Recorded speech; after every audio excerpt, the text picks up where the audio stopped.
Shield Antibacterial Soap na patunayang mabisa. Ang mga nurse, tiwala. ACS. Ang galing-galing mo.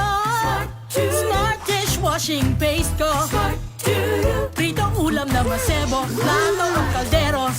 Tanggaling for everyday. Ganyan pag smart ang dishwashing paste. May double tanggaling formula. Tanggal ang sebo, tanggal ang bakterya. Pahit para walang bahid. Linis fantastic sa metal at plastic. Number one ko to.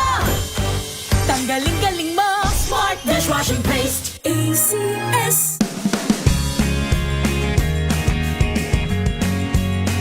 Unboxing MXV Tea. This is a unique combination of mangosteen and pandan. Each box has 20 tea bags that can be steeped to 1 glass or up to 1 liter of water. Enjoy it hot or cold. Shop at Lazada, Shopee, and in leading drugstores nationwide.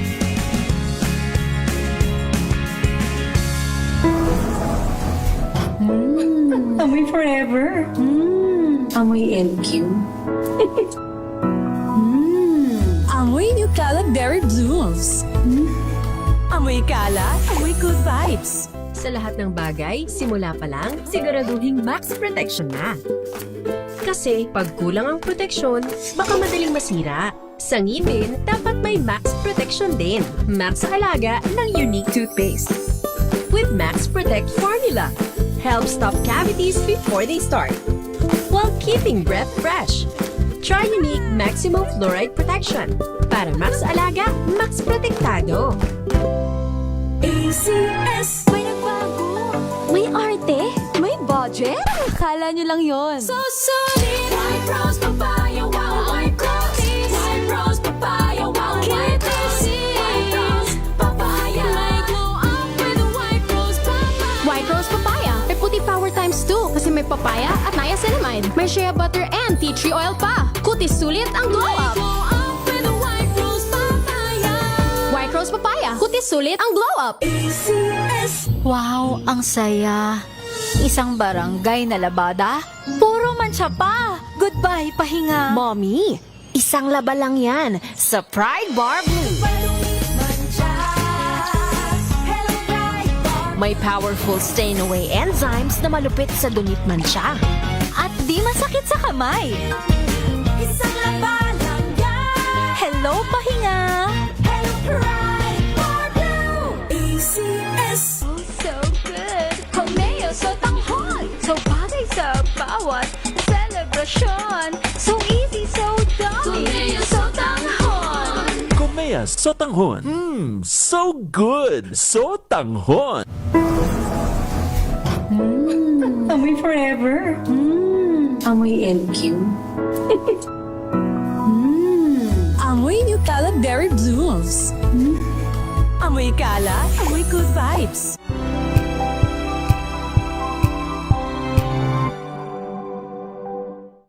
Maagang balitaan, maagang usapan sa mga issue at balita. Kasama si Kuya Angelo Palmones sa Magandang Umaga Pilipinas. Mula Lunes hanggang Biyernes.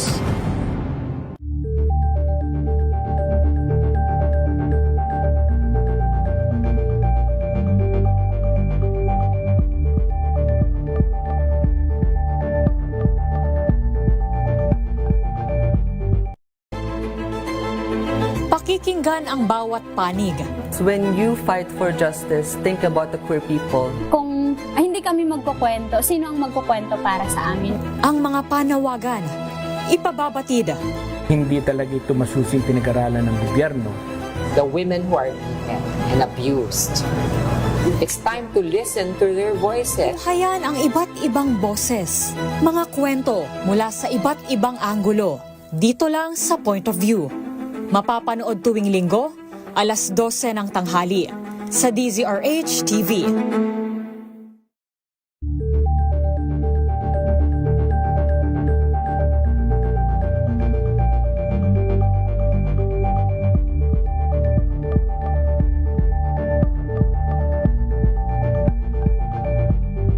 Alamin ang mga maiinit na isyung pambayan, mga balitang kailangan mong malaman, usapin sa pamahalaan, politika, ekonomiya at kabuhayan. Ito ang mga dapat mong malaman, pakialaman at pag-uusapan dahil kayo ang tinig ng mamamayan dito sa Damdaming Bayan.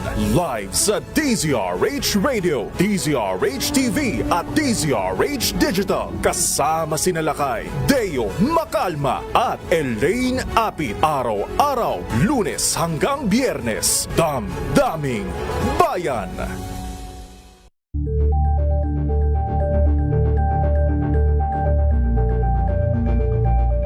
Curious ka ba sa maraming bagay? Kami na ang sa Pilipinas. NBC Manila Broadcasting Company. DZRH. Member, kapisanan ng mga broadcaster ng Pilipinas. Pilipinas, 18 minuto na. Makalipas ang alas 5 ng hapon. Dahil ang pamamahayag kailangan laging patas. Ang pagtalakay ng bawat issue dapat laging parehas. Narito na ang balitaan at talakayang hihimay sa punot dulo ng mga issue. Bawat panig ilalahad sa publiko. Programang DZRH Balansyado. Narito na ang mga balansyado sa pagbabalita at komentaryo sina Henry Uri at Karen Oyong. Balansyadong balita. Pilipinas, araw ngayon ng Lunes at 3 buwan ng Marso taon 2026. Sa ulo ng mga balansyadong balita, 2 impeachment complaints laban kay Vice President Sara Duterte idineklarang sufficient and firm sa Kongreso. Mga kaukulang ahensya pinaghahanda ng Malacanang sa mass repatriation sa gitnang silangan. Halos 100 Pinoy sa Dubai gusto na umuwi ng Pilipinas. Halaga ng gasolina tataas ng halos 2 piso kada litro, mahigit 1 piso increase naman sa diesel at kerosene. Korte Suprema kinalampag para obligahin ng Senadong ilabas ang draft report ng investigasyon sa flood control scandal. Pamilya Villar inisyuhan ng sabina ng Department of Justice. Governor Daniel Fernando ng Bulacan nagsalita na sa issue ng road rage sa NLEX. At 112 million pesos na halaga ng shabu na kumpiska sa isang Malaysian national sa NAIA. Magandang hapon Pilipinas, kami ang inyong tagapagbalita. Ako po si Miss Karen Oyong at Henry Uri. Salita niya ng mga balita, dineklara ng sufficient informed ng House Committee on Justice ang ikatlo at ika-4 na impeachment complaints laban kay Vice President Sara Duterte. Ito ay ang inihain ng religious leaders sa ikatlong reklamo habang ang abogadong si Nathaniel Cabrera ang nagfile ng ika-4 na complaint. Ayon kay Justice Committee Chairperson Congressman Jerbil Luistro, tatalakay ng komite kung efficient in substance naman ang nasabing reklamo. Pakinggan natin si Luistro. There is a motion to declare the third impeachment complaint sufficient in form. Do I hear a second? Is there any objection? Hearing none. The chair declares the third impeachment complaint, that is Father Zabalia et al. Impeachment complaint, sufficient in form. So ruled. The chair is now ready to hear the motion on the fourth impeachment complaint. The Honorable Padiernos. Madam Chair, I move to declare the fourth impeachment complaint as sufficient in form. There is a motion to declare the fourth impeachment complaint, that is Cabrera impeachment complaint, sufficient in form. Do I hear a second? The same has been seconded. Is there any objection? Hearing none. The chair declares the fourth impeachment complaint, that is Cabrera impeachment complaint, sufficient in form. So ruled. Samantala muling dinipensahan ni Batangas Representative Jervil Luistro, ang chair ng House Committee on Justice, ang ginagawang pagdinig ng Kamara sa mga impeachment complaints laban kay Vice President Sara Duterte. Aminado si Luistro na mayroon ng public fatigue ang publiko sa mga serye ng hearing, ngunit iginiit niyang tungkulin ng komite sa ilalim ng saligang batas na dinggin ang mga reklamo laban sa Vice Presidente. Binigyan din ng mambabatas ng impeachment ay isang constitutional process kung saan hindi hashtag, memes o paramihan ng likes ang magpapasya kundi ang tamang proseso at ebidensya. Marinding pinabulaanan ni Luistro ang mga ulat na recycled na mga akusasyon laban kay VP Sara at ibinasura na ito ng Korte Suprema. Panuorin po at pakinggan natin ito. Let us correct that firmly and factually. The Supreme Court did not rule on the merits of the allegations. It did not conduct a trial. It did not weigh evidence. It did not absolve anyone of wrongdoing. The court itself clarified that its ruling was limited to the constitutional one-year bar rule. It emphasized that it did not absolve the Vice President from any of the charges. 22 minuto na makalipas ang alas 5 ng hapon sa iba pang balita. Hindi pa nakikita ng Department of Migrant Workers ang pangangailangan sa ngayon para sa mass repatriation sa gitna ng tensyon sa Middle East. Sa press briefing sa Malacanang, sinabi ni DMW Secretary Hans Kakdak na kung pagbabasihan ng alert level, nasa hanggang level 2 pa ang sitwasyon sa rehiyon. Gayunpaman, tiniyak ni Kakdak na mayroon ng mga paghahanda sakaling kailangan ng mass repatriation. Pakinggan natin si Kakdak.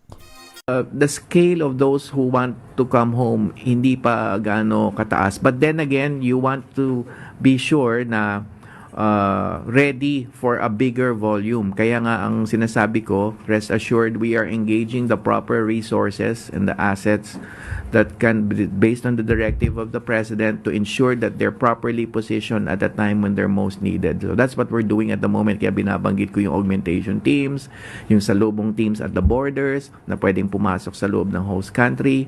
Yan ang mga binabanggit. But then again, at this stage, it's hard to get too far ahead of ourselves. Right now, we are still yet to see whether or not the situation will escalate. But rest assured, we are prepared for such an eventuality. Aabot naman sa 100 Pinoy sa Dubai ang gusto nang umuwi ng bansa sa harap ng bakbakan sa gitnang silangan. Gayunpaman, inamin ng Department of Migrant Workers na mahirap ang gawin sa ngayon ang hakbang dahil sarado pa ang airspace ng Dubai. Ayon kay DMW Secretary Hans Kakdak, umaalalay na ang gobyerno sa mga apektadong kababayan kabilang ang paglikas sa kanila sa ligtas na lugar habang hinihintay ang pagbubukas ng exit points. Batay sa record ng Department of Foreign Affairs, hindi bababa sa 2.5 na milyong Pilipino ang matatagpuan sa gitnang silangan na ang pinakamarami ay nasa UAE, Saudi Arabia at Qatar. Nasa 800 naman na kababayan natin ang nasa Iran. Pumalo na sa 45 flights ang kansilado at na-divert dahil sa patuloy na tensyon sa Middle East. Sa datos ng Civil Aviation Authority of the Philippines, 42 flights ang nakansela kabilang ang 10 flights ng Philippine Airlines, 9 na flights ng Etihad Airways, 8 ang Emirates, 6 ng Qatar Airways, 5 ng Gulf Air at 2 namang Cebu Pacific at Kuwait Airways. Samantala, 2 flight ng Philippine Airlines ang pinabalik sa Maynila habang 1 flight ng Qatar Airways ang na-divert sa Clark. Kabilang sa mga rutang apektado ay ang biyahe papunta at pabalik ng Doha, Dubai, Riyadh, Bahrain, Abu Dhabi, Hamad at Kuwait.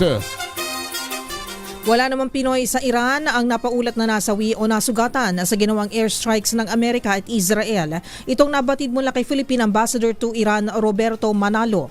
Ayon sa kinatawan, may contact ang embahada sa mga Pinoy sa Iran sa pamagitan ng social media platforms tulad ng Viber, email at WhatsApp. Batay sa impormasyon, nasa 840 Filipinos ang matatagpuan sa nabanggit na bansa na ang karamihan ay permanent residents na. Samantalang mga OFW naman ay nasa 40 hanggang 50 na karaniwang nagtatrabaho sa mga hotel at restaurant.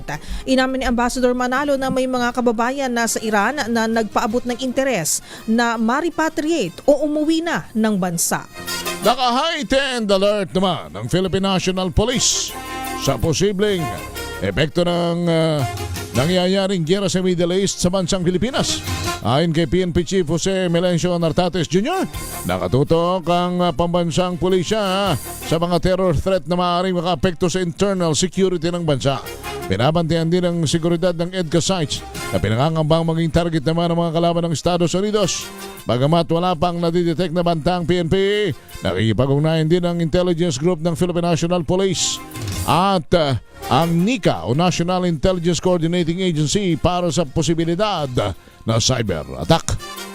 Apektado naman ang mahigit 9,000 na mga pasahero dahil sa kabi-kabilang kanselado at diverted na mga flights pa Middle East sa gitna ng bakbakan ng Amerika at Israel laban sa Iran. Ayon sa Civil Aviation Authority of the Philippines, mula ang mga numerong noong February 28 hanggang ngayon, March 2. Mahigit 40 flights ang nakansela at na-divert kabilang ang 10 biyahe ng Philippine Airlines at 9 ng Etihad Airways. Siniguro ng CAAP ang mahigpit nilang monitoring sa flight operations ngayong saradong airspace sa gitnang silangan. Sinabi ni CAAP Director General Raul Del Rosario na prioridad nila ang kaligtasan ng mga biyahero sa gitna ng bakbakan. Naglunsad na anya sila ng proactive measures, kabilang ang patuloy na koordinasyon sa airlines, airport authorities at international aviation partners. Pinayuhan ni Del Rosario mga apektadong pasahero na direktang makipag-ugnayan sa kani-kanilang airline para sa rebooking options, refunds at updated na flight information. Pinaghahanda naman ng Department of Transportation ang posibleng pagpapatupad ng fuel subsidy kaugnay ng patuloy na pagtaas ng presyo ng langis sa pandaigdigang pamilihan bunsod ng tensyon sa Middle East. Ayon kay DOTR Acting Secretary Giovanni Lopez, inatasan na niya ang road sector ng ahensya na simulan ng dokumentasyon at pagpuproseso para sa fuel subsidy. Ito ay upang agad maipatupad sakaling maabot ang itinakdang threshold na $80 kada bariles ng langis. Sumirit ang presyo ng langis matapos sa mga pag-atake ng Estados Unidos at Israel sa Iran na lalo namang nagpalala ng sitwasyon sa rehiyon. Ayon sa mga international energy analysis, posibleng umabot sa $90 kada bariles ang presyo ng langis at hindi rin inaalis na lumagpas pa ito sa $100 kung magpapatuloy ang digmaan doon. Nananatiling stable ang pambansang seguridad ng Pilipinas sa gitna ng nangyayaring gulo sa gitnang silangan. Yan ang assessment ng security sector kasabay ng paalala sa publiko na maging maingat laban sa posibleng disinformation. Ginawa ng Armed Forces of the Philippines ang pahayag matapos magpakawala ng missiles ang Iran sa mga base militar ng Amerika sa Gulf States bilang ganti sa US-Israel attack nitong Sabado. Sa kabila nito, nagtaas pa rin ng heightened alert ang pambansang pulisya bilang pag-iingat sa mga potensyal na spillover o epekto ng gyera hanggang sa Pilipinas.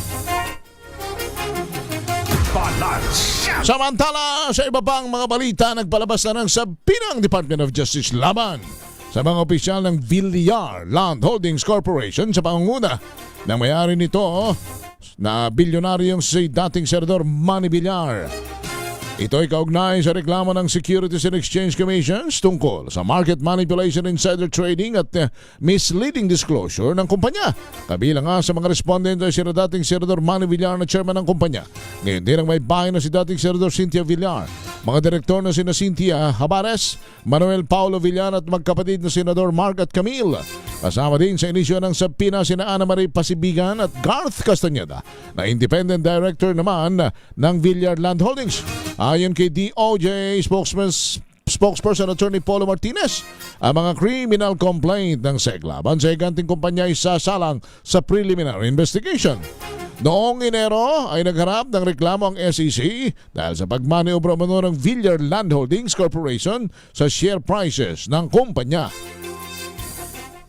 Sumipa naman sa mahigit 13% ang presyo ng krudo sa pandaigdigang merkado ngayong araw dahil sa kaguluhan sa Middle East. Sa mga ulat, umabot na sa higit $80 ang presyo ng isang barrel ng langis at pinangangambahang lolobo pa ito sa mahigit $100 dahil sa gulo sa gitnang silangan. Mahigit 15 million barrels ng krudo ang bumibiyahe sa Strait of Hormuz kada araw na hinarangan na ng Iran. Bunsod nito, pinangangambahang tumaas pa sa mga susunod na linggo ang presyo ng petrolyo petrolyo sa world market. Samantala, higit piso na ang itataas ng presyo ng petrolyo sa Pilipinas bukas. 1 peso and 90 centavos ang itataas sa kada litro ng gasolina, 1 peso and 20 centavos para sa diesel at 1 peso and 50 centavos naman para sa kerosene. Nanawagan na ang emergency meeting ang Department of Energy kasama ang mga oil company sa bansa para masolusyonan ang nakaambang oil crisis. 31 minuto na makalipas ang alas 5 ng hapon. Sabayin nyo na ang unang buhos ng mga balita sa Balansyado. Kami, ang inyong tagapagbalita. Ako po si Miss O, Miss Karen Oyong. At Henry Uri. Balansyado. Ang oras na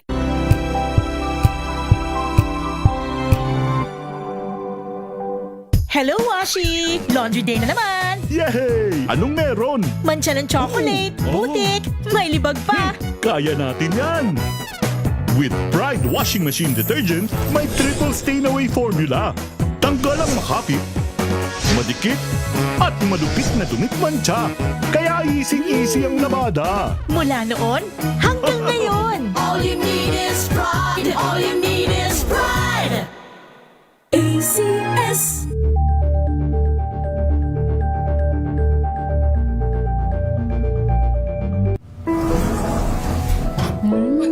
Amoy forever.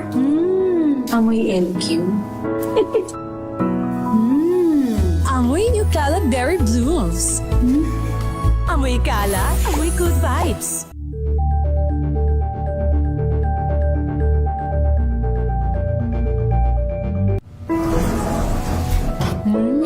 Amoy forever. Amoy LQ.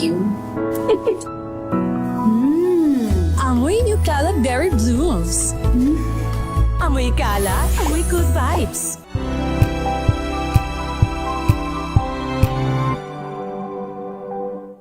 Maulan man, no worries na amoy kulog ang damit. Charm, Fab, Con, pamong kumakabloom. Tanggal amoy kulog sa bango ng charm. Kaya gamit ko, Charm Fab Con with Bloom Fresh technology. Kills 99.9% of kulob-causing bacteria. May aroma burst pa of thousands of flowers and berries. Ang sampay sa loob, no amoy kulob. Pamong kumakabloom sa charm. Charm Fab Con. ACS.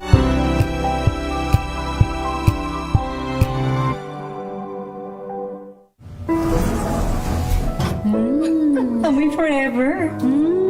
Amoy LQ. Amoy New Cala Berry Blooms. Amoy Cala, amoy good vibes.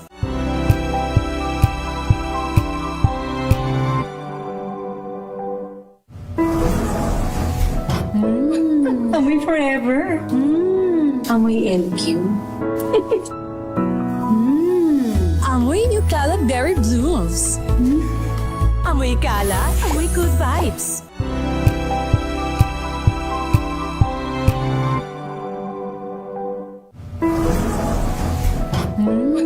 Amoy forever. Amoy LQ. Amoy New Cala Berry Blooms. Amoy Cala, amoy good vibes.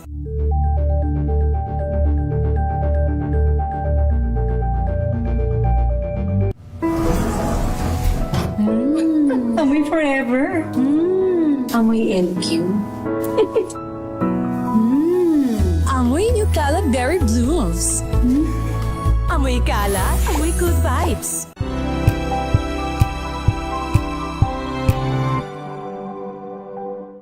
We've got you covered. From the hottest hits, exclusive interviews, kilig to the bones fan meet experience, and hataw performances of your favorite stars.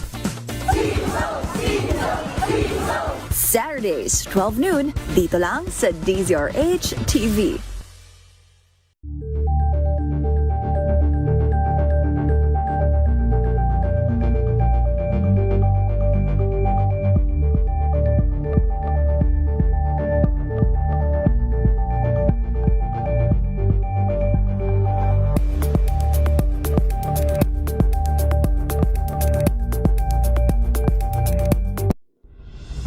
Tuloy-tuloy ang pagtulong, tuloy-tuloy ang pagseserbisyo at tuloy-tuloy ang balitaan kasama si May Binauhan sa Operation Tulong mula Lunes hanggang Biyernes.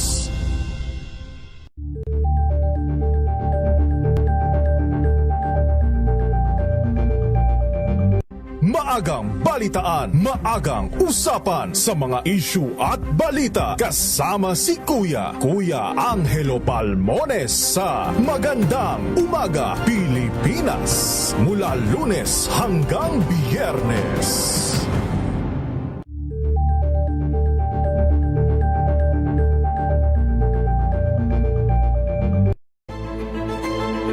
Pakikinggan ang bawat panig.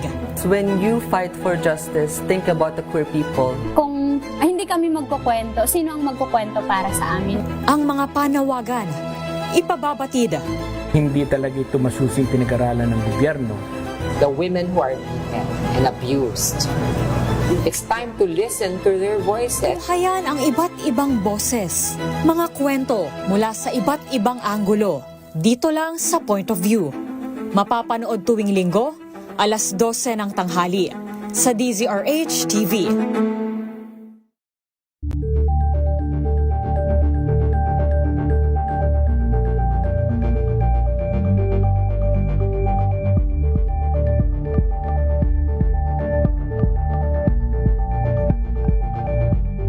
Alamin ang mga maiinit na isyung pambayan, mga balitang kailangan mong malaman, usapin sa pamahalaan, politika, ekonomiya at kabuhayan. Ito ang mga dapat mong malaman, pakialaman at pag-uusapan dahil kayo ang tinig ng mamamayan dito sa Damdaming Bayan.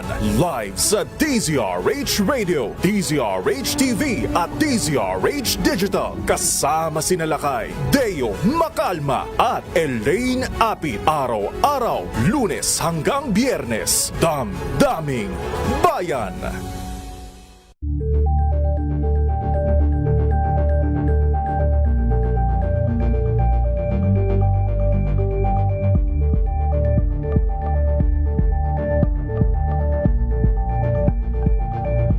Curious ka ba sa maraming bagay? Kami na ang bahala dyan. Aalamin, tutuklasin at bibigyang linaw namin ang mga katanungang bumabagabag sa inyong isipan. Sa programa kung saan ang bawat sagot ay galing lamang sa mga eksperto. Ang Expert's Opinion, tuwing Linggo alas 3 ng hapon, dito lang sa DZRH TV.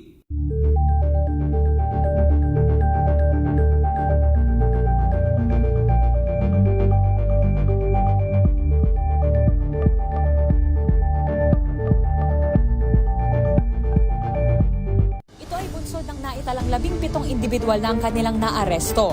Metro Manila Development Authority o MMDA ang No Contact Apprehension Policy o NCAP sa Metro Manila. Sa ang ilang mga dokumento ay peke. Hindi rin legal ang employment na ipinangako sa kanila.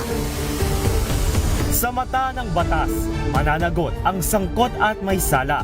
Dahil sa bawat paglabag, may karampatang parusa. Alamin ang mga pananagutan sa likod ng mga bawal. Dito sa Hoy! Bawal Yan, tuwing Sabado, alas 11:30 ng umaga. Dito lang sa DZRH TV.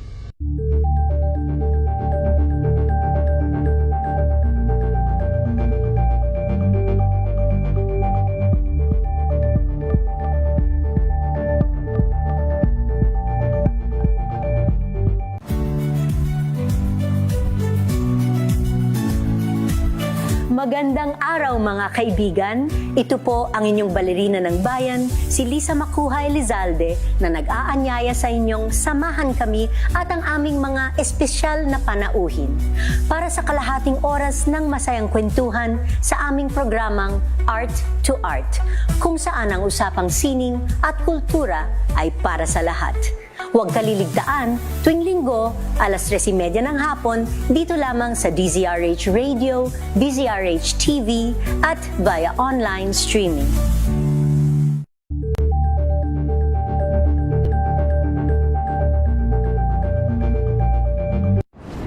Kung good vibes ang hanap mo, dito ka na sa sigurado! Mula sa mga istoryang nagbibigay ng inspirasyon hanggang sa mga kwentong may dalang solusyon. Mga balitang pampagaan, pakiramdam at pampaganda ng araw. Hindi lang basta good news, kundi the better news. Mula Lunes hanggang Biyernes, 1:00 ng tanghali sa DZRH TV.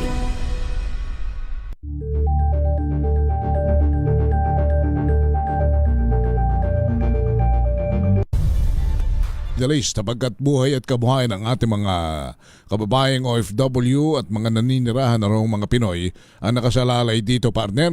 Kaya mamaya hoy, titingnan natin kung mayroon lamang kami ring makakausap na mismong taga roon at mga kinatawan ng gobyerno about that. But may isang issue kasing hindi rin natin po pwedeng hindi mapapagpulungan dahil alam mo yung suhulan sa mga congressman na dati ang sinasabi paper bag lang ang pinaglalagyan.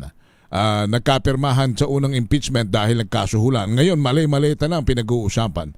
Kanina, partner, si Congressman Bong Sontay siya ng 4th District ng Quezon City ay waring hindi na nakatiis. Sapagkat doon sa pagdinig ng Committee on Justice anong tawag doon? Yung sufficient informed ng impeachment laban kay Vice President Sara Duterte ay may mga pag-question sa kredibilidad ng Kongreso, si Congressman Sontay. Congressman Bong Sontay ng Quezon City, magandang hapon. Si Henry Uri po at si Karen Oyong sa DZRH. Magandang hapon po. Hi Henry, Karen. Magandang hapon po. Magandang hapon sa inyong dalawa. Siguro para lang doon sa lalong hindi nasubaybayan ito, yung punot dulo nito. Ano bang nangyari? Kayo'y tila hindi na nakatiis ka kung aho kanina at mayroon na kayong pag-question na sinabi ninyo kinakailangang malinaw itong nangyayaring akusasyon sa mga mambabatas na umano'y tumanggap ng mali-malitang pera. Okay. Now, ang pinag-uusapan natin ngayon sa Committee on Justice is yung impeachment case which was filed against the Vice President, di ba? Siyempre, may mga aligasyon dyan ng korupsyon, may mga aligasyon ng misuse of money, may aligasyon na kung saan napunta yung confidential funds. So, sangayon naman ako na dapat yan, suriin natin, imbestigahan natin kung ano nangyari. Ngunit, this is the second time that the impeachment case against the Vice President has been filed. Doon sa unang impeachment case na na-file against the Vice President, kung maaalala niyo po, nagkaroon ng usapan na maraming mga kongresista ang pumirma dahil may kapalit. So ngayon, hinihilingan na naman natin. Pero noong February 23, merong affidavit, joint affidavit, ang 18 na ex-Marines na sinabing nag-deliver raw sila ng mga pera sa mga ibang ilang personalidad. Apo. Ang sabi ko, while I'm not accusing anyone na tumanggap sila ng pera, sabi ko, in order to maintain the credibility ng Committee on Justice at yung pagdidinig doon, kailangan suriin namin ang aming mga sarili. Kasi kung meron doon na miyembro na naparatangan, na tumanggap, siyempre, how can we expect them to be impartial? Apo. While wala sa rules, while wala sa sa rules ng impeachment ang inhibition, kaya nga gusto ko, magkaroon ng kanya-kanyang pagsusuri yung mga tao. While hindi naman natin sinasabing guilty sila o hindi natin sila pinaparatangan, then suriin na nila yung sarili nila. Kung makakaapekto ang presensya nila dun sa pagdinig ng komite. Opo. Diba? Kasi how can we maintain impartiality kung merong aligasyon na nakakuha ka ng pera? You're questioning the credibility and synonymously speaking, ito tungkol sa moral ascendancy. Tama ba? Tama rin yun. Diba? Dahil ang iniimbestiga natin is an allegation that the Vice President misused yung 125 million na confidential funds and yung confidential funds ng when she was DepEd Secretary. Pero di ba may usapin rin sa Kongreso, may usapin rin ngayon yung trillion, hindi yan billion yung trillion, 1.4 trillion na pondo which was also allegedly misused. Diba? So, paano, how can we have moral ascendancy? Kaya nga ako, sabi ko nga, kung kailangan natin dinigin yan, and we want to get to the bottom of this, which is necessary, ang gusto natin is let's assess yung mga taong nandun. Diba? Kaya, ang sabi ko nga, hindi ako nagtuturo kung sino dyan yung nakatanggap o hindi. Mag-self-assessment na lang. Kung sa tingin nila that their presence will be able to result to the questioning on the impartiality ng committee, edi sariling mag-inhibit na lang sila on their own. Huwag na mag-participate sa pagdinig. Okay. Pero Congressman Suntay, sir, paano kung wala pong mag-reflect at wala pong mag-inhibit at ituloy pa rin po itong pagsasampa ng impeachment complaint? Ano po ang nais nyo naman pong mangyari? Kaya nga sinasabi ko, while wala sa rules ang inhibition o ang process of preclusion ng mga miyembro, kanya-kanyang yan, base na yan sa konsensya. Kung gusto namin sa Kongreso na tignan ng mga tao ang pagdidinig na without any bias at maging judicious process, then kailangan linisin rin namin yung ranko dahil kami yung dyan yan yung mga taong boboto na nadalin sa floor, yung sa plenary yung impeachment complaint. Apo. Diba? Kagaya nga ng sinabi ng ilan, alam mo nung nagsalita si Pangulong Marcos last July dun sa kanyang SONA na mahiya naman kayo. Diba biglang naglabas siya ng listahan ng 15 kontraktor, nagbanggit ng mga pangalan. Si Secretary Vince umikot, nagtuturo ng mga, sabi niya, mga alleged ghost projects. Hanggang ngayon, wala pang nakakasuhan. Congressman, ngayon, wala pa rin naging resulta. Ang nakakagulat na, ngayon, umiikot si Sec Vince at sinasabi niya, wala naman palang ghost project Meron naman palang nagawa, hindi naman pala ghost project, which is which? Okay. What is the truth? I think the Filipino people deserves truth. That's right. Okay. Ano naman po yung reaksyon ninyo? Kasi yun nga, nagkasagutan po kayo ni Congressman Terry Ridon. Sinabi niya na hindi po connected doon sa 18 ex-marine yung usapin po sa determination ng form and substance ng isang impeachment complaint. You know, it's not true that it's not connected. It goes to the very heart of the impeachment hearing ng Committee on Justice. We want to be impartial. So alam mo, hindi lang form and substance ang importante. Ang importante rin, sa pagdinig na yan, yung mga tao ba nadidinig, are they impartial o are they biased? Kasi if they are biased, then wag na mag-hearing. Di ba? Itapon na kaagad natin sa plenary. While an impeachment is a political process, that should also be, di ba? It should also be impartial. Si Congressman Terry Ridon kanina maraming nakapansin na parang pulang-pula at nanggagalaiti, sabi nga rin ninyo. Why do you think among your peers, mukhang si Congressman Ridon iba yung naging reaksyon doon sa inyong kaninang pahayag? Hindi ko nga rin alam. Kasamang Henry, kaya nga nagulat ako, sabi ko, hindi ko alam bakit siya nanggigigil. Di ba? If you are not guilty, then you should not be defensive. Di ba? Dahil, ang ganyan reaction would be questioned.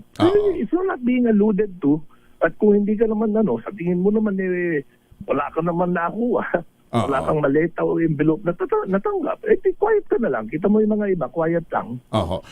Ang inyong hinihingi rito ay ang kredibilidad ng mga taong huhusga at mga taong dumidinig. Na kung kayo tatanungin, kung wala rin lang namang kredibilidad dyan, huwag na tayong magpanggap at dumiretso na tayo sa plenaryo at doon na natin ito husgahan. Pero kung ito'y diretsang tatanungin ko na sa inyo sapagkat baka mamaya ay kaysa sa lumutang pa ito kung saan-saan at hindi ko naman kayo agad mahagila po reaction, baka may lumutang na, yan namang si Congressman Suntay, nakakuha rin ng maleta. Si Congressman Suntay, naalok din, may maleta rin yan kayo na'y sumagot. Baka bago pa lang tayo maunahan at bago hindi namin kayo mahagilap sa puntong yan. pagdating naman dyan sa puntong yan, nakakatiyak tayo na walang-wala tayong natanggap na envelope, na maleta. Ay willing nga ako kung gusto magka-investigasyon, ay pwede tayong magpa-imbestiga. Kung meron man magsasabi dyan na meron tayong nakuha. Kaya nga malakas ang loob natin. Alam mo, hindi naman tayo hipokritong tao. Ako, naaawa lang ako sa mga Pilipino, and I feel that, we also have to do our part. Lahat ng tao, lahat ng politiko tumatakbo, sinasabi, gusto nilang makatulong sa bayan. But kung hindi natin kayang tumulong, then that's wrong. Bakit ba itong suhulang ito ay hindi mamatay-matay, Congressman Suntay? Ano ba ito? Kahit na para itong umaalingasaw na takpan mo man ng patong-patong na lona, na patong-patong na semento at patong-patong na kung ano man, ay sumisingaw ho ito. Ano bang ibig sabihin yan? Well, kasamang hindi, alam mo, the reason is because hindi na lang sagutin. Imbis na sagutin yung mga aligasyon, anong ginagawa natin? Dinidiscredit natin. May mga nag-whistleblower, may mga nagsasabi na nag-witness tungkol sa anuman yan nangyayari. Imbis na imbestigahan yung anomalya, ang iniimbestigahan yung mga tao na nag-e-expose ng anomalya. Di ba? Kaya hindi na mamatay-matay yan. Parang kung maaalala nyo, nung naglabas ng statement si Saldico, anong sinabi? Imbis na imbestigahan yung mga sinabi niya, ang ginawa, si Saldico yung inimbestigahan. Walang credibility yan. Sinasabing ganyan dahil yan most guilty. Ang sinasabi ay hindi naman na yan. Sworn affidavit, kaya it's just a piece of paper. Pero imbis na imbestigahan, kung may katotohanan yung sinabi, diniscredit si Saldi. Now, lumabas may lumabas si Madriaga. Diba? O si Gutesa ba yun? Si Gutesa. Si Gutesa, yung security. Na pinabulaanan yung sinabi ni Saldico. Pero anong sinabi natin? Imbis na imbestigahan, dahil meron ng corroborating testimony, imbis na imbestigahan yung sinabi ng Gutesa, si Gutesa biglang nawala at sinabi, huwag na natin patawag ulit sa Senado si Gutesa kasi baliwala naman yung sinabi niya. So pinatay ulit yun. Ngayon, merong 18 naman na nagko-corroborate na sinasabi, hindi, kasama kami ni Gutesa nag-deliver. Ano ngayon na naging statement? Teka muna, imbestigahan natin yung 18 ex-Marines na yan. Wala naman yan mga hindi na Marines yan. Sinasabi. Di ba kaya hindi na mamatay? If we are not guilty of anything, if we are not hiding anything, then tignan nga natin kung totoo yung sinasabi. Let's start an investigation kung totoo may mga delivery. Then kung napatunayan na walang delivery, na nagsisinungaling lang itong mga witness, then mamamatay yung issue. Pero habang yung issue na yan, hindi natin, iniisang tabi natin yung issue na yan, hindi talaga mamamatay yung issue. Ang sasabihin lang ng mga Pilipino, totoo yan, kaya ayaw yung pag-usapan. Basta kayo, Congressman Jesus Bong Suntay, wala po kayong tinanggap na envelope, paper bag, o maleta o luggage? Ay, wala po. Ayan, nakakasiguro tayo dahil wala po ako nung 19 Congress. You can swear to the truth and nothing but the truth, and so help me God. So help me God.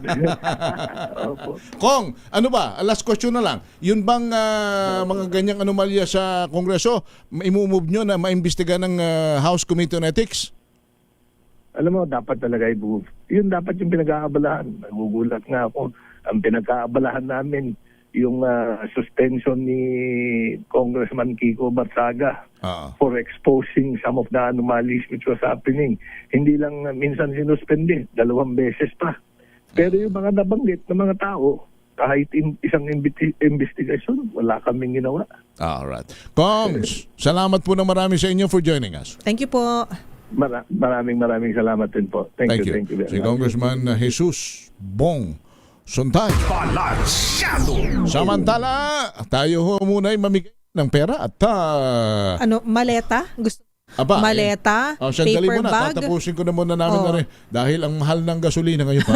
Oo nga, tataas. 1.90. Grabe, no? Epekto na nga siguro to ng nangyaring giriana sa Iran. Dahil doon ho tayo umaangkat, marami ding gasolina at raw materials ng crude ay doon natin binibili. Yan na po yung automatic na mararamdaman natin whether we like it or not. Kaya mamigay tayo ng pera, Noche Kakash. Noche! Che, nasan ka? Henry at Miss Kay, ayan, dito tayo ngayon sa may, actually ang tawag nila dito, Tambakan, sa may Barangay Ilias sa Aldana, sa lungsod ng Las Piñas. Ayan, pakita natin yung mga bahay.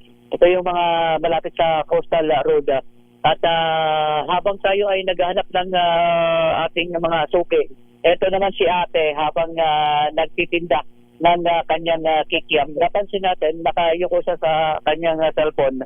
Ate, live po tayo sa DCRH. Ano po ang... ito pakita natin. Ito yung pinapanood niya, Henry at Miss Kay. Ayan, kita-kita. Habang tayo ay nag-iikot dito sa isang sulok sa may barangay Ilias. Ano pangalan nila? Ilis na bilan lamang. Ayan, malakas ba yung kita? Sakto lang naman po. Sakto lang. Matagal ka nang nakikinig ng DCRH? Matagal na rin naman. Ayan, halata naman. Kilalang kilala kayo, Kuya Henry at Miss Kay. Sige, bigyan mo na ng maleta. Bibigyan ka na kagad namin ng 1,000 pesos. Yahoo! Thank you po din sa Bigyan mo na rin ng MX3. Ayan, hindi lang yan, ate, ha?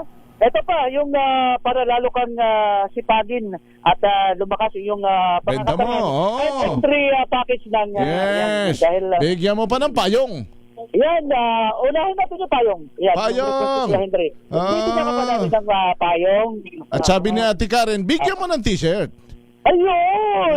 Para kompleto. Ito na, pakaway-kaway ni ating investor. Bilisan mo. Ayan.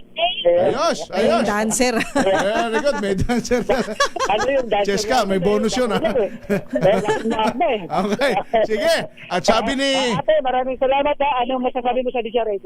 Thank you po sa DCRH. Salamat po sa pagbibigay niyo po ng mga regalo. At sa MX3. Sana kayong matulungan. At sa MX3 din. Puhunan, kikiam.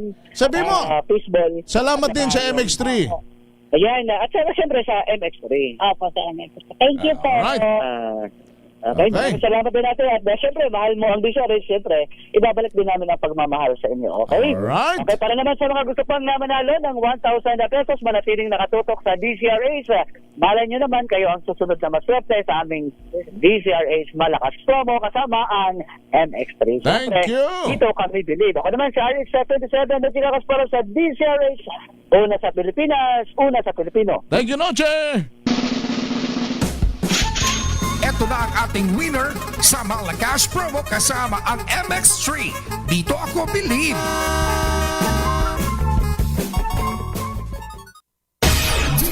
DCRH number 1 na naman sa Metro Manila.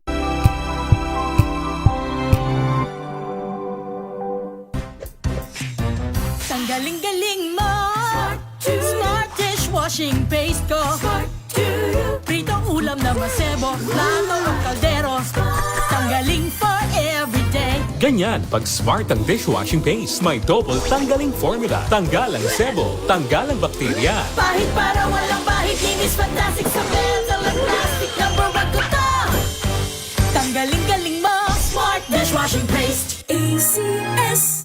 Araw-araw, iba't ibang mga bagay na dapat pagtagumpayan. Ang subok kong partner ay MX3 Capsule.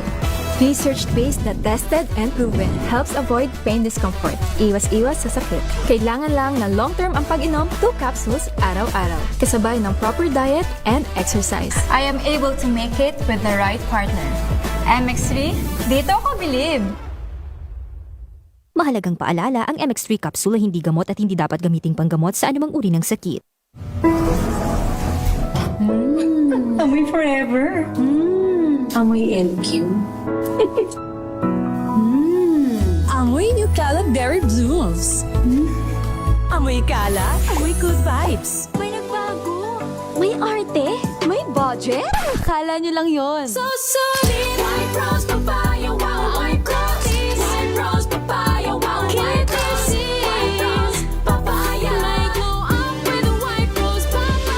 Rose Papaya. May puti power times 2 kasi may papaya at niacinamide. May shea butter and tea tree oil pa. Kutis sulit ang glow up. with a White Rose Papaya. White Rose Papaya. Kutis sulit ang glow up. ACS. Wow, ang saya. Isang barangay na labada, puro mancha pa. Goodbye, pahinga. Mommy, isang laba lang yan sa Pride Bar Blue. May powerful stain-away enzymes na malupit sa dunit mancha. At di masakit sa kamay. Isang laba lang yan. Hello, pahinga. Hello, Pride Bar Blue. ACS.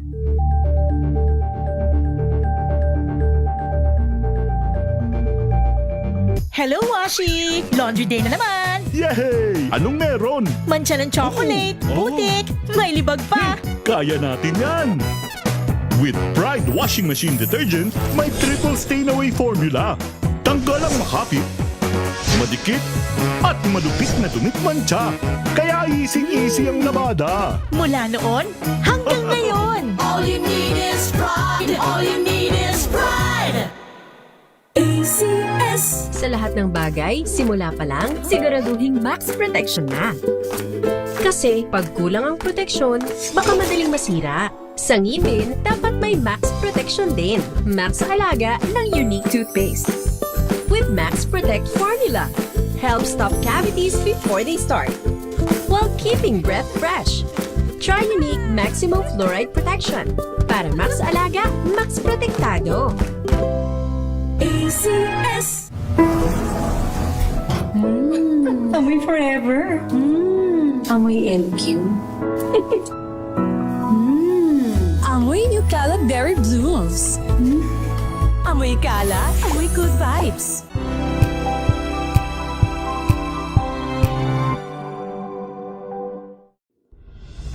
Tuloy-tuloy ang pagtulong, tuloy-tuloy ang pagseserbisyo, at tuloy-tuloy ang balitaan kasama si May Binauhan sa Operation Tulong mula Lunes hanggang Biyernes.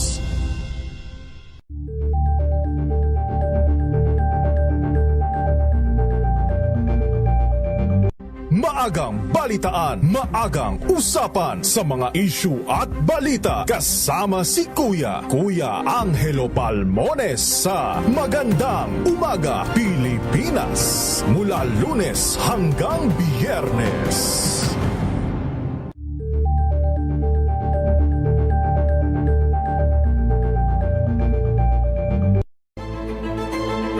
Pakikinggan ang bawat panig. When you fight for justice, think about the queer people. Kung hindi kami magkukwento, sino ang magkukwento para sa amin? Ang mga panawagan, ipababatid. Hindi talaga ito masusing pinag-aralan ng gobyerno. The women who are beaten and abused. It's time to listen to their voices. Hayan ang iba't ibang boses. Mga kwento mula sa iba't ibang anggulo. Dito lang sa Point of View. Mapapanood tuwing Linggo, alas 12 ng tanghali sa DZRH TV.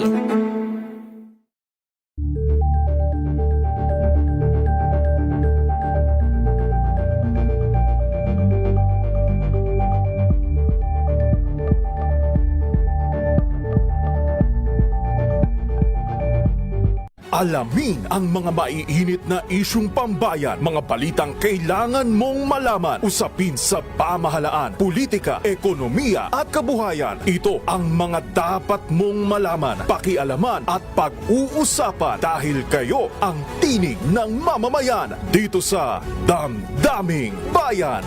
Live sa DZRH Radio, DZRH TV at DZRH Digital. Kasama sinalakay Deo Macalma at Elaine Apit. Araw-araw, Lunes hanggang Biyernes. Damdaming Bayan.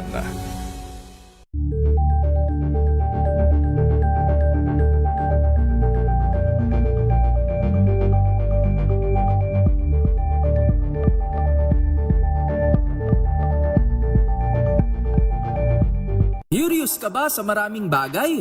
Kami na ang bahala dyan.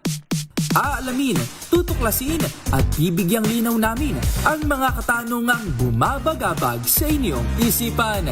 Sa programa kung saan ang bawat sagot ay galing lamang sa mga eksperto. Ang Expert's Opinion, tuwing linggo 3:00 ng hapon, dito lang sa DZRH TV.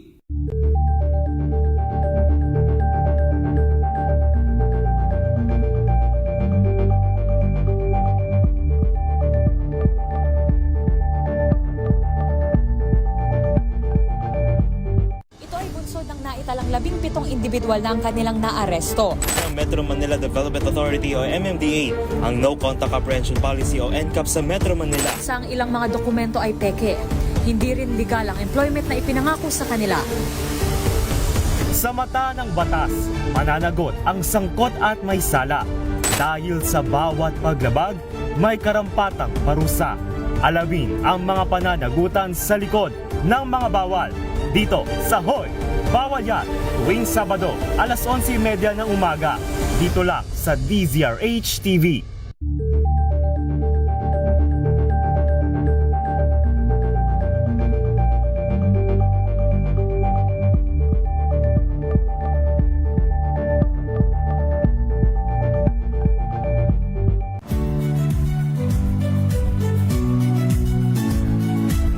Magandang araw mga kaibigan. Ito po ang inyong balerina ng bayan, si Lisa Macuhay Lizalde, na nag-aanyaya sa inyong samahan kami at ang aming mga espesyal na panauhin para sa kalahating oras ng masayang kwentuhan sa aming programang Art to Art, kung saan ang usapang sining at kultura ay para sa lahat. Huwag kaliligtaan, tuwing linggo, 3:30 ng hapon, dito lamang sa DZRH Radio, DZRH TV, at via online streaming.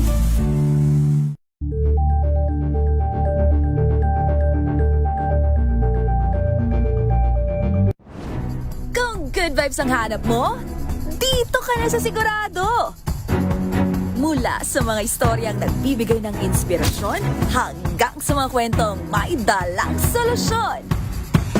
Mga balitang pampagaan, pakiramdam at pampaganda ng araw. Hindi lang basta good news, kundi the better news. Mula Lunes hanggang Biyernes, 1:00 ng tanghali sa DZRH TV.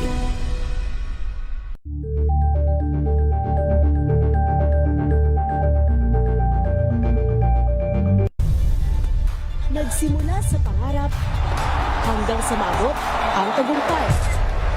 Iba't ibang kwento, iba't ibang mukha ng atletang Pilipino. Mas pinatindi, mas pinalakas, at mas pinaaksyon sa Match Point tuwing Sabado, 12:30 ng tanghali sa DZRH TV.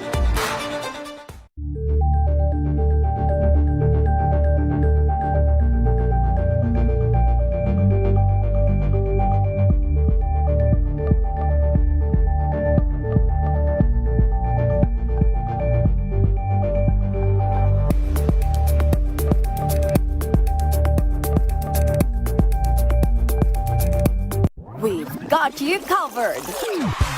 From the hottest hits, exclusive interviews,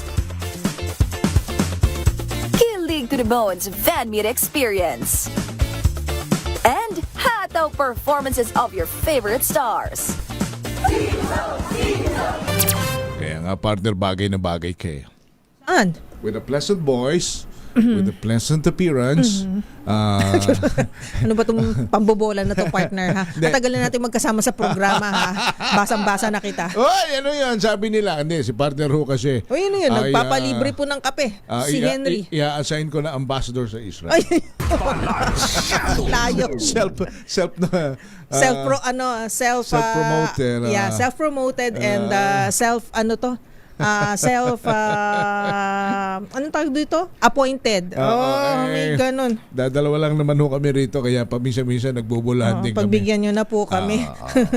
Ganun ho talaga, pag malaki ang tax, dapat ho pinubuhay ang mga kalooban para nakakabawi sa saman loob.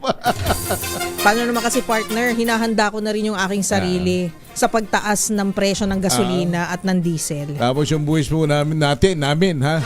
Pagkalalaki. Pagkalalaki, napupunta lang sa maleta, tinamaan ng kulog na maleta talaga. Pero hindi ho yung maleta kinagagalitan namin, yun nung tumatanggap ng maletang pera. Sana'y sumpay nawa kayo ng buong tala sa langit. Samantala, labi ng Pinay caregiver na nasawi sa Israel, hindi pa maiuwi ayon sa DMW. RH number 14, Leth Narciso. Let.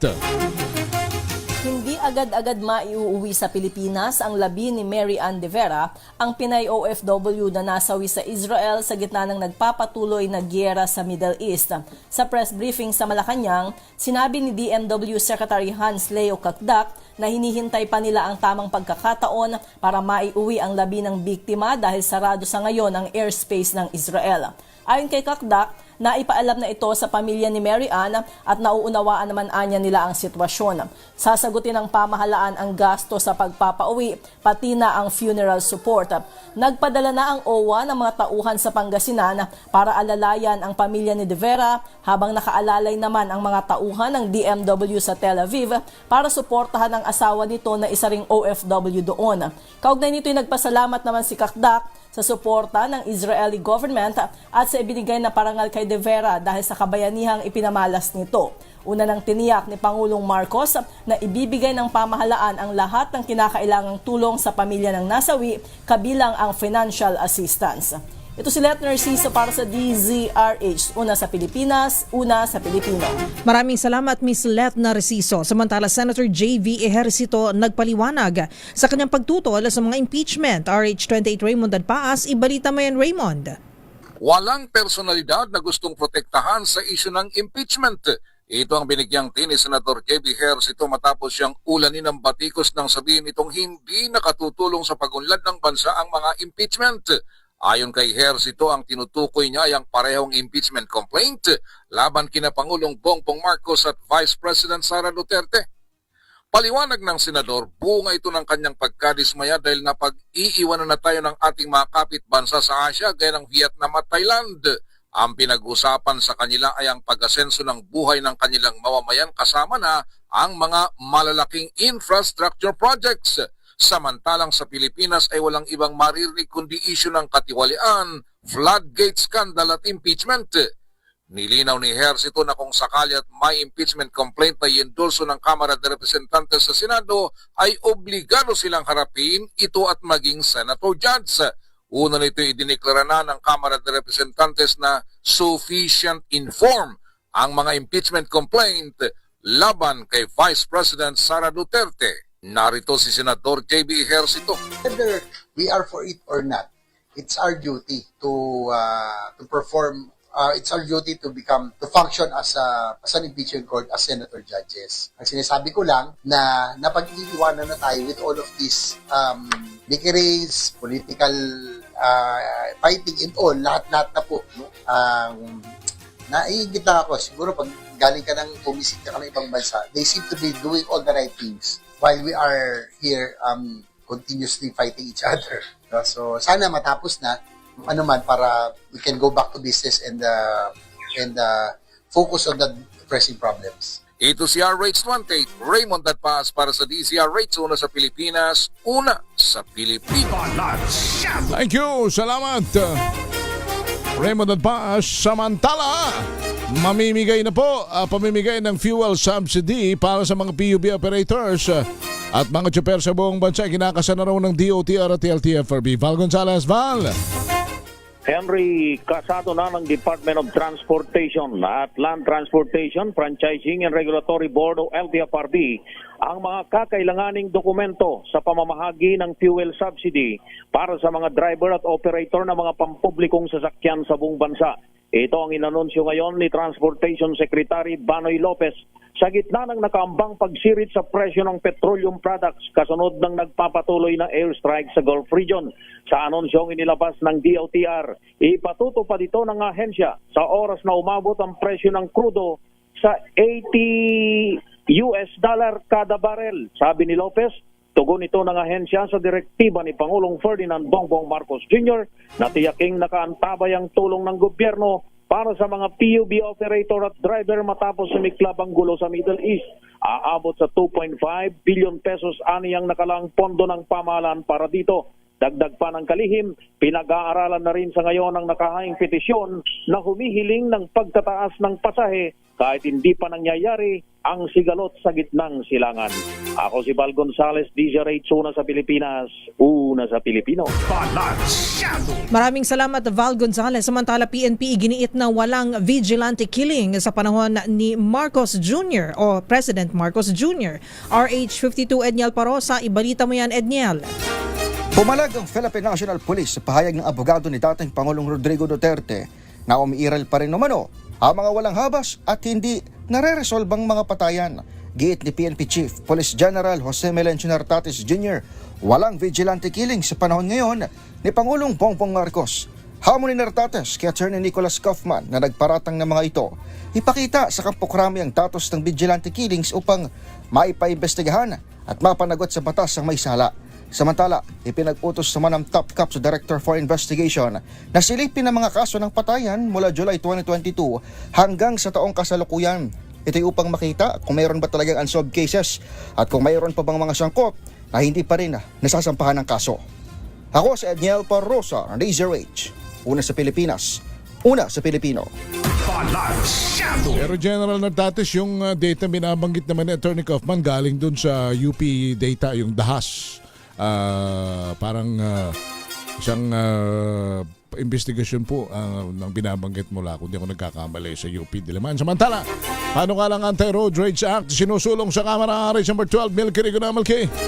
Ituturing ng criminal offense ang road rage at papatawan ng mabigat na parusa ang mga siga sa kalsada. At para matigil na ang mga nagbabiral sa social media na mga barombado at tagahari sa kalsada, may patutupad ito sa sandaling maisabatas ang House Bill 8190 o Anti-Road Rage Act na akda ni House Majority Leader Sandro Marcos. Ay kay Marcos, hindi dapat nahayaan ang road rage sa mga lansangan dahil magdudulot ito ng trahedya o aksidente sa mga kalsada. Kabilang sa mga parusay ang 6 na buwan hanggang 4 na taon na pagkakakulong o multang 20 hanggang 500,000 pesos depende sa bigat ng paglabag. Ang offenders ay sasailalim sa anger management trainings na tutukuyin ng mga korte ng may koordinasyon sa MMDA at sa PNP. Matatandaan viral ang road rage sa NLEX nang kung saan hinaharas at tinakot umano ang isa sa mga anak ni Pangulong Bongbong Marcos ng convoy ng gobernador ng Bulacan. Ako si Milky Rigo nagulat para sa DZRH, una sa Pilipinas, una sa Pilipino. Maraming salamat Manang Milky Rigunan. Samantala, balita mula sa mga probinsya. Mahigit 65,000 pesos na halaga ng iligal na produktong petrolyo nasabat sa Northern Samar, 2 arestado. RH34 Jane Galit Bantayan, ibalita mo yan Jane. Sunod-sunod ang mga nahuhuli ng otoridad dito sa lalawigan ng Northern Samar sa iligal na pagtatransport ng petroleum products. Ngayong araw lamang, halagang 65,000 na naman ang iligal na produktong petrolyo ang nasabat ng lawang pulis at 2 dito ang arestado. Matapos ang isang operasyon ng lawang pulis sa pamumuno ni Police Captain Holaris, Officer in Charge, katuwang sa nasabing operasyon ang Northern Samar Police Intelligence Unit kung saan naharang ang mga ito sa Maharlika Highway ng Barangay Rawislao, ang Northern Samar. Ayon sa PNP, naaktuhan ang 2 habang sakay ng isang Isuzu truck na kargado ng mga container na gasolina at diesel na ibinaba sa gilid ng kalsada at illegal na ibinibenta sa nasabing lugar. Ang mga produktong petrolyo ay nakalagay sa mga plastic container at planong ibenta ito ng bote-bote scheme sa iba't ibang peddler sa loob ng lalawigan. Nabigo ang 2 naaresto na magpakita ng kakulang dokumento permit para sa legal na pagtatransport at distribution na naturang mga produkto. Nakumpiska ayon sa PNP ang kabuuang 85 container, kabilang dito ang 51 container na premium gasoline, 11 container ng unleaded gasoline at 23 walang lamang container. Tinatayang umaabot sa 1,240 litro na gasolina ang nasabat na may halagang humigit kumulang sa 65,000 pesos. Muling pinapaalala ng PNP na ang pag-iimbak ng mga produktong petrolyo sa improvised lalagyan at pagbabiyahe nito nang walang kakulang dokumento ay nagdudulot ng seryosong panganib sa kaligtasan ng publiko sa posibilidad ng sunog o pagsabog. Kasalukuyang nasa kustodiya ng dalawang pulis ang dalawang inaristo at ang mga nakumpiskang ebidensya habang inihahanda ang kaukulang kaso. Mula sa Aksyon Radyo Katarman, RH34 Jane Galit Pantayan ng DZRH. Una sa Pilipinas, una sa Pilipinas. Thank you, Jane. Samantala, makikita siyang milyong halaga ng shabu. Nasa sa Molo sa Iloilo, Jocelyn Maki. Jocelyn. Mahigit 1 million na halaga ng suspected shabu ang na-recover ng mga operatiba ng Regional Police Drug Enforcement matapos magpatupad ng search warrant sa bahay ng 53 anyos na subject na si alias Jordan sa Zone 2 Barangay San Juan, Molo District. Ayon kay Major Marvin Villanueva, spokesperson ng RPDEU, napag-alaman nila na tulak ng iligal na droga si Jordan kaya sinilbihan nito ng search warrant. Na-recover sa operasyon ang 30 sachet ng suspected shabu na may bigat na 150 grams. Inaalam pa ng pulisya ang source ng illegal drugs ni Jordan.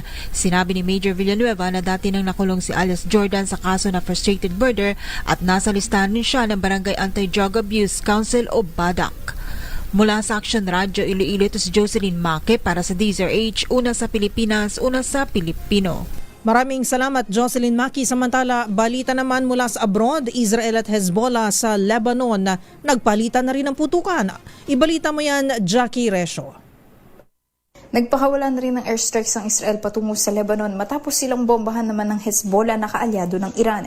Kinumpirma ng Hezbollah ang kanilang pag-atake sa Israel bilang paghihiganti sa pagpatay sa Iranian Supreme Leader na si Ayatollah Ali Khamenei at kanyang buong pamilya.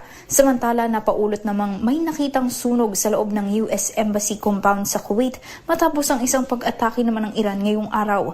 Una nang nag-abiso ang Estados Unidos para sa mga Amerikano na nasa lugar na mag-ingat, huwag lumabas at huwag magtungo sa kanilang embahada ng walang ibang pagpapaliwanag. Kinumpirma naman ng Prime Minister ng United Kingdom na pinahintulutan nila na gamitin ng Estados Unidos ang kanilang British military bases para sa kanilang mga defensive strikes. At yan ang balita mula sa ibayong dagat. Ito si Jackie Resho ng DZRH, una sa Pilipinas, una sa Pilipinas.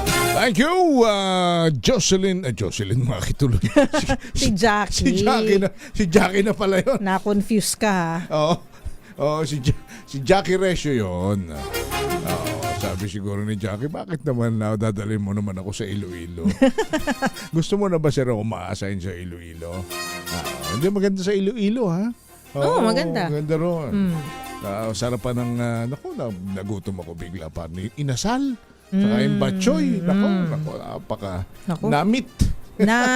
Oo. Sa showbiz, ay ano ba ang balita ni Ate Josa Cruzat sa showbiz? Yun daw hong si Kay Abad, naka-isolate. Ano ba itong herpangina na ito? Herpangina ba ito? Ano bang paano ba po pronounce niyan? Herpangina. Mga doc, ayan, paano po ba to? Sige, si Kay Abad naka-isolate matapos tamaan ng viral infection na herpangina. Sige nga, ano ito? Herpangina. Tama tayo. Ngaina. Sige, balita mula kay Josa Cruzat. Josa, ano nangyari kay Kay? Kasalukuyang naka-isolate ang aktres na si Kay Abad matapos itong tamaan ng viral infection na tinatawag na herpangina. Sa kanyang social media post, ibinahagi ni Kay na ilang araw na siyang nakabukod sa kanyang pamilya matapos makaramdam ng lagnat, panghihina at matinding pananakit ng kasukasuan. Inakala pa raw ng aktres na dengue ang kanyang sakit, ngunit ayon sa kanyang doktor, ang mga mouth sores o singaw sa kanyang lalamunan at bibig ay senyales ng herpangina. Aminado ang aktres na hirap siyang kumain at magsalita dahil sa tindi ng hapdi ng mga sugat sa kanyang bibig. Paalala ni Kay sa publiko, walang tiyak na gamot para rito, kaya't doble ingat ang kanyang payo sa lahat. Sa ngayon, tiniyak naman ng aktres na ligtas at nasa mabuting kalagayan ang kanyang mga anak habang siya ay nagpapagaling. Ito si Josa Cruzat nag-uulat para sa DZRH, una sa Pilipinas, una sa Pilipino. Teka muna, thank you Josa, partner. Pagdamutan mo nga akong paki-juggle mo nga yung herpangina yun. Bago yun Bagong baka naman bago lang sa pandinig natin. Matinding lagnat na maraming singaw. Oo, diba? Parang sabi sa report, di ba? Kapatid ng foot and mouth ba? Sabi dito, ayon kay Google, herpangina is a continuous viral infection, most common in children, characterized by sudden high fever, biglaang pagtaas ng lagnat. And then? May sore throat, pananakit ng lalamunan, and small painful blisters or ulcers on the back of the mouth and throat. Ayoko imagine. So bali, sad na makmak na singaw. Oo, tapos diba? Baka may tonsillitis na kasama. May gulay. Na mas mataas ang lagnat. Kaya saan na nakukuha yan? Mawawalan ka ng gana kumain ito. Saan tapos, nakukuha yan? May vomiting, nasusuka, tapos may masakit ng ulo. Caused by enteroviruses, often Coxsackie virus. Ako, sige. Typically last 7 to 10 days. Kailangan pahinga at hydration, inom ng maraming tubig at nakakahawa siya. Nako, sige. Pagka meron naman talaga naman partner, yung isang singaw lang. Mag-isolate ka talaga nito. Yung isang singaw lang at saka yung pamamaga ng lalamunan mo, talagang mahirap po yun kasi hindi ka makakain, hindi ka makalagok. Paano pag ito? Napakarami, di ba? Yun pa yung herpangina. Nako, ingat tayo riyan, ha? Better consult your doctor if symptoms persist. Consult your doctor. Kring-kring. Makinig maigi! Ito na ang chance mo na manalo ng instant 500 pesos kapag narinig mo na ang mahiwagang kring-kring. Tignan mo na ang iyong cellphone, baka ikaw na ang susunod naming winner sa kring-kring panalo malakas sa telepono. Paano sumali? Bisitahin ang Facebook page ng DZRH, fill up pa ng Google Sheet na nakapin sa DZRH FB page at hintayin ang aming tawag sa telepono. Kring-kring na! Hello sa ating potential winner ng 500 pesos in GCash. Taga Binyan. Potential muna. Sobrang hirap ng tanong namin. Oo. Kailangan hindi kayo nakakasiguradong mananalo. Kaya kailangan malampasan nyo muna ang aming katanungan. Napakahirap na tanong. Worth 500 pesos in GCash. Yes. Nasa linya na natin from Binyan, Laguna. Si CJ Melendres. Parang artista. CJ diba? Melendres. Parang anong tawag ron? Parang pang PBB? Pinoy Big Brother. CJ Melendres. Oo nga. Diba? CJ, good evening. Maganda gabi po. Artistahin nga si CJ. Pati boses, artistahin. CJ, nasa Binyan ka ngayon? Currently po, naka-duty po as student teacher po sa OJT po ngayon. Student teacher. Saan ka nag-aaral, CJ? Cavite State University po. Sa Kabzu. Sige. Nagpaalam ka ba sa teacher mo? Nasasali ka?